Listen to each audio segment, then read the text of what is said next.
Hi, this is Jake at Optery. Here are the step-by-step instructions for removing your information from USATrace. By the way, this is brought to you by Optery, the best company for removing your personal information from the internet. Visit the USATrace homepage, scroll to the bottom, and click the Your Privacy link. A Your Privacy page will open. Scroll down to the People Search section.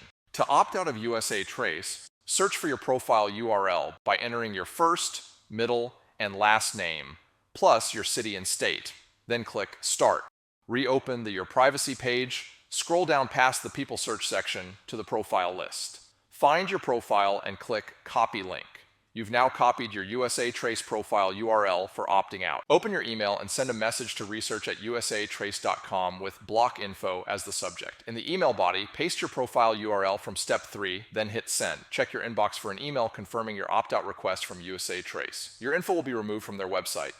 Congratulations on opting out of USATrace. You have taken a simple but important step towards reclaiming your privacy. However, there are hundreds of people search sites. They are constantly changing, and it's nearly impossible to stay on top of these data brokers. That is why Optery offers the free exposure report. The exposure report shows screenshots from sites that have your data with links to let you see that data right on the site. Use the exposure report and our how-to guides to opt yourself out for free, or sign up for an Optery paid plan, and Optery will handle the monitoring and removals for you and your family members. Bonus tip: if you're a business owner worried about the security of your employees, we also have Optery for Business. Go to optery.com to sign up for your free exposure report.